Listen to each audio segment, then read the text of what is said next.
Large nations now looking for other food suppliers, prices rising too fast, and supplying countries nationalizing the food supply. All the while, wages remain stagnant. It's here, and countries are now adjusting. They weren't last week and last month. So something's drastically changed this last 30 days, where nations in Asia are in motion to do something else than what was the status quo before.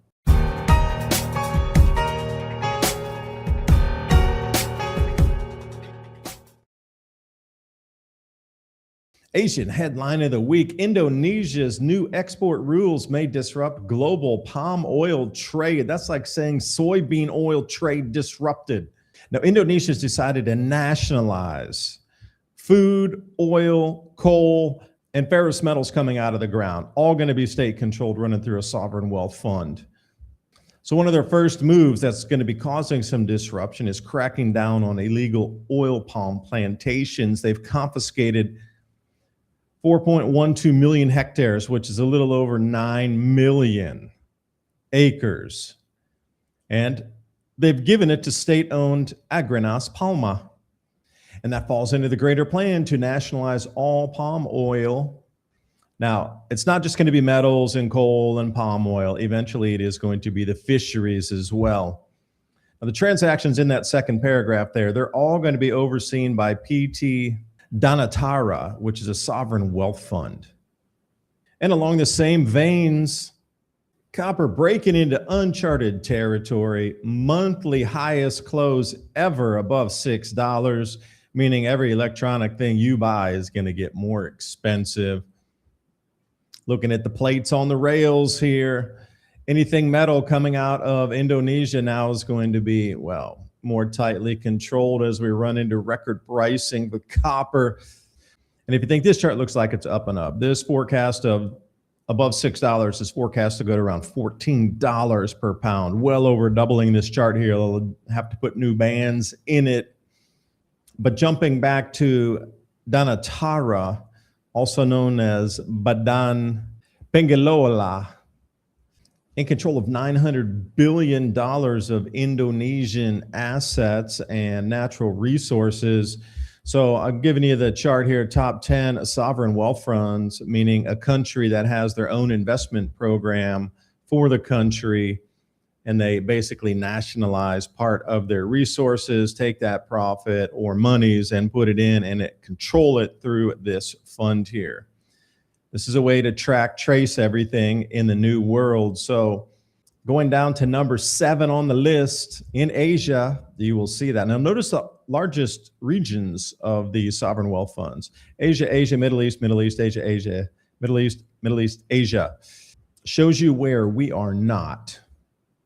And at the same time, on top of this, they're going to be bringing Indonesia in as the regional hub for AI technology. So they will have a roadmap, white paper for this, how it's going to unfold.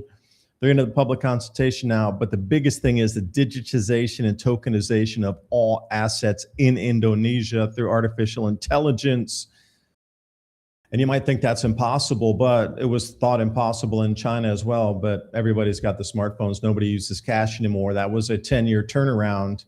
It's starting in Indonesia, but the big takeaway from all this is what you consider an economy. I know Indonesia is a behemoth, but once you get outside like Jakarta and you get outside Java Island and Sumatra, once you get out of the outlying islands, it's considered really remote. And you're just thinking, how are they going to consolidate everything? Well, digital IDs, tokenization of all assets, and they're going to be running in competition with Singapore as the AI consolidated leader. So as I was reading, and it makes sense to me, the first step to be able to tokenize all assets in a nation is to get them under one umbrella so that tokenization can take place under one roof, basically. So the bigs are coming in now. They're taking over coal, oil, all the metals mined in the country, and then the biggest agricultural exports. Fisheries are going to fall under this. That was the plan, but that's not until 2027 when different fisheries come in under that. 73 miles off the coast of Antarctica, and water so clean they're virtually untouched by human pollution, lives a tiny organism that researchers believe may be one of the most powerful anti-inflammatory nutrients ever discovered. It's called krill. If you've been taking fish oil for heart, joint, or memory support, there's something you need to know. Research shows fish oil is 50% less absorbable than krill oil, because fish oil's omega-3s are in triglyceride form, while krill oils are in phospholipid form, which is the same format your cell walls are made of. That means krill oil gets into your cells immediately. In head-to-head studies, krill oil outperformed fish oil at improving cholesterol, reducing inflammation, and easing joint pain. Native Path Antarctic krill oil is sourced from pristine Antarctic waters, contains the powerful antioxidant astaxanthin, and comes in a tiny soft gel. No fishy burps. For a special bundle offer plus free shipping, head to getkrill.com/adapt. That's GETKRILL.com/ADAPT. Try it risk-free with a 365-day money-back guarantee. Click on that link in the description box below. So once they can issue digital IDs, digital tokens, and give value that can be moved around markets in the world of ownership of this is the new play. So when you see a nation coming in under a sovereign wealth fund, that's the first step to be able to bring it under the digital system. And Indonesia is the leader here.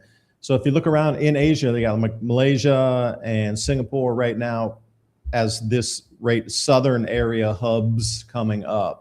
So Thailand's trying to catch up with that, and you start to see across all of Asia, the big thing is they are consolidating everything under digital tokenization for all foodstuffs. That's a thing with the IDs and the food and the resources. So we're looking in real time at how this whole world system of a one world system of trade is coming to some of the areas that you thought it would be impossible to come to. You know, Europe and America are first, obviously. It's going to be so easy to roll it out there. Here is a nigh impossible becoming possible. So this is the last edge of the world that they're going to rein in first. And once it's done, it's going to go full speed around the rest of the planet. Which is why you can see Indonesia wants to nationalize their coal. Coal consumption, this 2024 year or so back, China, India, Indonesia, and the exports to the rest of the world. We're talking about billions of tons. This is a major driver for economies because across Asia, they're starting to understand that this whole solar panel in the desert thing only works in really stable conditions. This is Gujarat in India. When your solar panels are destroyed by hailstorms in deserts, you got to look for option B. Here we go. India agri-traders, speaking of option B, canceling soybean meal contracts and looking for other imports from what? Scratch the record, Africa? Shocking. I had to dive into the story. So India canceled soybean contracts from the United States and Brazil and Canada because it got too expensive. So they cut 25,000 tons order coming out of, let's say, North America, South America, and they're moving over to Africa to fill in that gap. Because in that second paragraph, the local soybean prices jumped 41% in 1 month. And you think inflation's not coming to the rest of the world? This is a distant early warning for all of us here. Nations are starting to switch out now and starting to control their food resources because it's going to get so incredible tight. And a little bit further into the article, India permits only non-genetically modified soybeans. So in Africa, there's only a handful of producers coming out of Benin, Niger, Togo, and Nigeria. And I'm like, well, let's dive into the world of soybeans in Africa. South Africa, the largest producer, but they're mainly GM crops. So that's not happening. But diesel's approaching $10 a gallon across Southern Africa. We'll see how that goes with how much they can produce. Then we got Nigeria, the second, Benin, number 4, and way at the bottom, we got Togo. So these are the places that India is going to substitute out. So you can see the gargantuan rises in price. And as soon as that happens, well, they cancel the orders coming from our nation. So it's going to be like this. As soon as anybody gets priced out, they're just going to cancel orders. It's like being in the middle of an Uber ride and then canceling your ride or something, you know. So this will be the new standard across the planet. As soon as anything rises in price, they're just going to cancel the orders. Now that's a lot. 25,000 metric tons. I mean, that's somebody's full revenue for a year of that one order if they were able to get it, or multiple smaller companies being able to facilitate that. It's got to be non-GMO. There's not that many big players around in these countries that are fulfilling non-GMO soybean orders. You know, everything on the agribiz side in America is pretty much GM. So there's some smaller niche farmers that are filling that need. And, you know, for them, that much of a cancellation on order, that's a lot. So we're going to see this movement all around of where's the cheapest price? Where's the cheapest price? Well, at some point, it's not going to be a price and they're not going to be able to get it. So then what? Because if the biggest nation, India is just a gigantic nation, well over 1 billion people, more than China, most populous nation on the planet. And they're canceling orders of soybean because the price rises. Yeah, you know, we've come into, well, we've jumped the shark on this one, and it's just going to be the rest of the world moving forward like this. So get ready as things get pricey. This entire trade network that we used to have, a just-in-time delivery, is not going to function the way it did. There's going to be disruptions, going to be shortages, going to be massive price spikes. Whoever pays the most is going to get it. It's going to go way beyond what we do for regular pricing right now. We're going to restructure everything that's done. It's going to be tokenized across and along the way as well.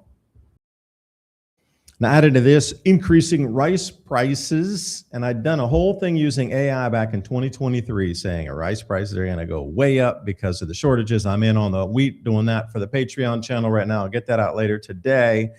But if you go back to 2023, right in January, February, I was calling it using AI. I just ran through the news and say, hey, where's all the rice crop losses? And it just gave me a huge list and prices went up. We're seeing it again.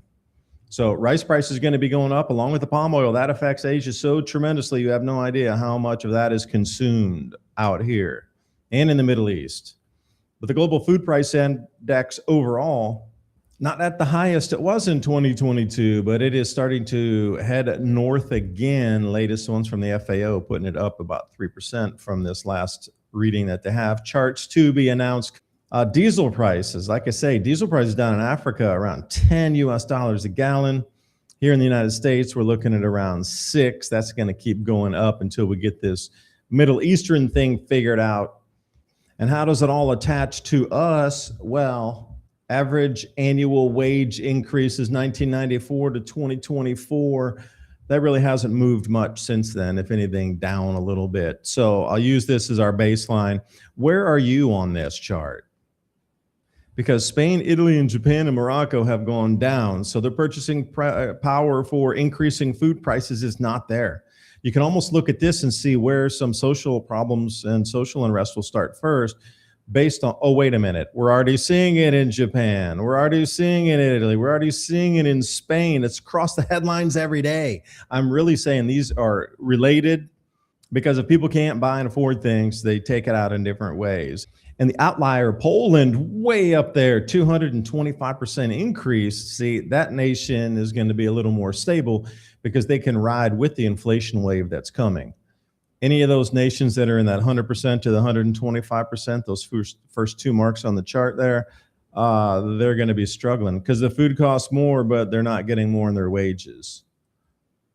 And that's the whole thing. You know, these prices are going to keep going up. The more I do the research, the more it scares me to look at how this is going to affect the world, and people just aren't ready. I mean, how do you get extra money if you're locked in on a wage salary that's static? It's at a certain point. It only has so much in the cup.